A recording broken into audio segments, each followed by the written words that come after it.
Next topic, it is attachment order. Now attachment order is related to, you can say, garnish order, that these are basically two topics that we can differentiate in between. Okay, so attachment order is basically an order which is issued by income tax office, sales office, or a customs office. Okay, because these departments have authority to attach the assessee's credit balance in the bank account.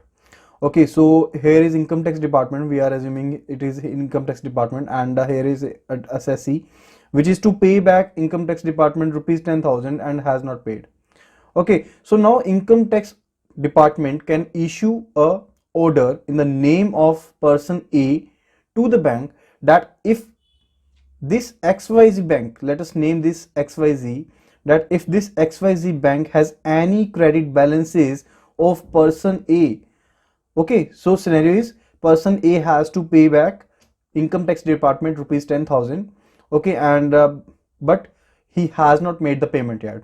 Okay, so income tax department will issue an order in the name of person A to the XYZ bank. Okay, XYZ bank is a bank where A is maintaining his or her account. Okay, and there is a balance, credit balance with rupees 20,000.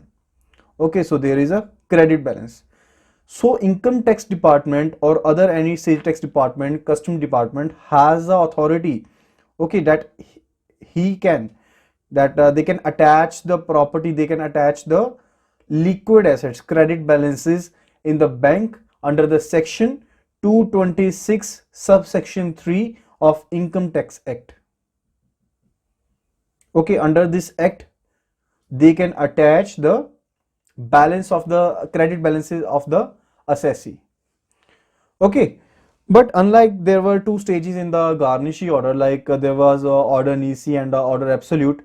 In attachment order, income tax department issues the order directly. Okay, so there are two conditions only where a bank can object to the income tax department. Likewise, the order in the name of person A is issued to bank XYZ. Okay, only there are two options in case XYZ can basically object to the order given by the income tax department or the competent authority. First case is where money is demanded or part thereof is not due to the customer. Now let us see what here with an example. Likewise, we are saying the person A, which is a defaulter of income tax department, or the assessee, we can say. Okay, he was having a FDR with you, that is a term deposit with you, that is with the bank. Okay, rupees 1 lakh. Against this term deposit, he has taken a demand loan, DL, we can say rupees 92,500 or whatever the amount is. Okay, now the bank receives a order from the attachment order from the income tax department. Now this amount is not due to the customer because the lien is marked on this account.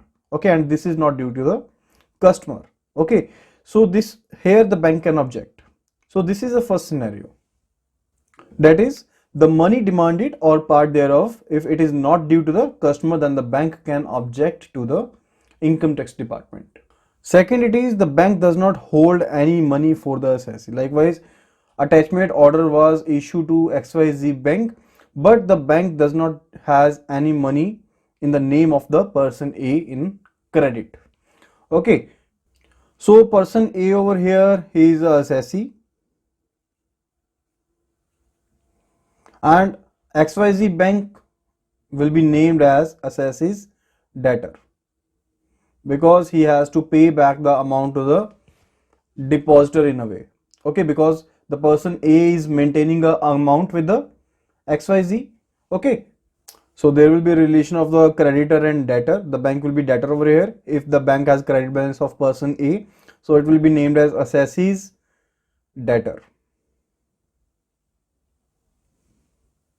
Now we know the purpose of issuing the attachment order in the name of person A to the bank XYZ, that the income tax department or the custom department or the sales department want to recover the statutory dues. So the purpose is to recover statutory dues.